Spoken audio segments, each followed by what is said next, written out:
What's up, guys? So, a small little life update. I have a newborn. She is almost 2 months old, and I love her to death, but man, am I tired. So, I've got my coffee off to the side in preparation of today's video. So, Alter Bridge is going to be releasing their 8th studio album this January, so I figured I would run through 7 to 1, least favorite to favorite. So let's just jump right into it. Number 7 is One Day Remains. Um, what this really boils down to is Alter Bridge hadn't quite sounded like Alter Bridge yet. They hadn't quite shed their Creed skin. No pun intended. I mean, the record label wanted to label them as the next Creed, quite literally. Um, but there are some shades of light where they would start to spread their wings with songs like Metalingus and The End Is Here. But I like Creed, I really do, but I want Alter Bridge to sound like Alter Bridge, and that's why One Day Remains is number 7. Number 6 is Walk the Sky, and man, this really could have been at the bottom. These two albums really fought for bottom of the barrel, honestly. And this album is such a disappointment because it's such a recent disappointment. Um, and some of the synth stuff works, they're trying something new because, Pay No Mind is the best song on the album. And it's almost as if they tried to go back to old Alter Bridge because they're writing just shorter, hard rockin' songs.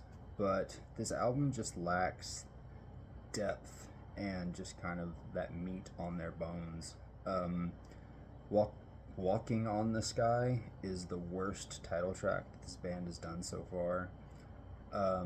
Dying Light as a grand closer, I've never really connected with. Take the Crown is somehow Mark's favorite song on the album, and I've never understood that. Um, it's not terrible, it just lacks umph and depth. That's why Walk the Sky is number 6.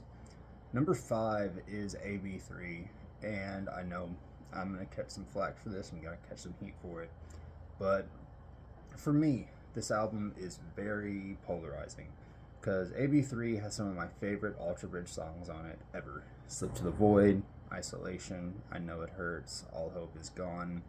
But it also has some of my least favorites, just kind of I could leave songs like Make It Right and Breathe Again. People like Ghost of Days Gone By more than I do. What it boils down to is 14 songs is too many songs to have on this album. It's just too much. Even the leftovers like Zero and Home are better songs. They could have replaced these two songs. They could have replaced these two songs. You know, could have replaced some fillers with these two songs and maybe had a better album. But AB3 is number 5 just because 14 songs is too many songs to have on this album. Number 4 is Pawns and Kings. Now, coming from a 14 song album that was a bit bloated, Pawns and Kings is 10 tracks. It's kind of, they get in, get out. It's Alter Bridge. It's very tight. It's very consistent. But there's still enough variety and fun to keep things interesting. Like Holiday, that song is very fun and different for Alter Bridge. Sin After Sin, having this like dark, gloomy, doomy, almost like dark surf music sort of intro. So yeah, Pawns and Kings is kind of Alter Bridge just doing their Alter Bridge thing, and I will take that 10 tracks, very tight, very focused. Number 3 is Blackbird. I know, guys, it's top 3. Calm down. But this is Alter Bridge. This is their coming out party. This is who we are as a band. To this day, Break Me Down as I believe the only real song I skip on this album. Blackbird. It's great stuff. Excuse me. Number 2 is The Last Hero. I know, The Last Hero at number 2. People put this album at near the bottom, if not the bottom, and I've never understood why.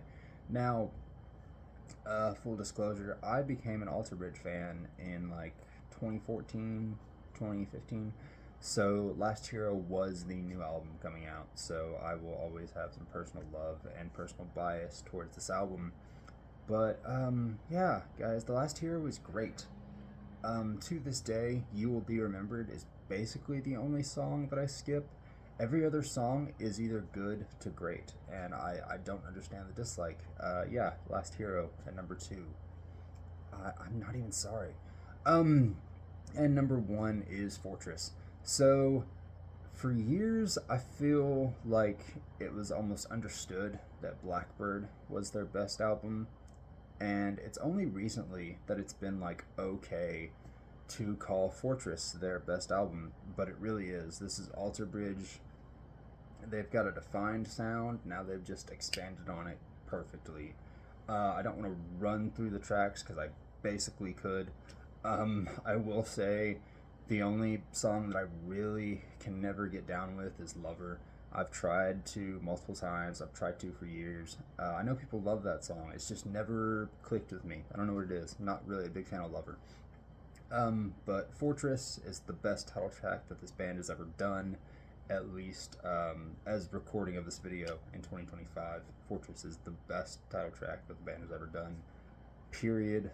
You know, great opener, great lead single, great uplifting ballad, some heavy chunky moments, some great longer songs, some great shorter songs, some great acoustic moments, 2 vocalists with 2 very different styles, 2 guitar players with 2 very different styles. It all molds together into the album that we call Fortress, which is the best Alter Bridge album ever to date of 2025. So thank you guys so much for watching. 7 through 1. Let me know your ranking in the comments. Thanks so much for watching. God bless.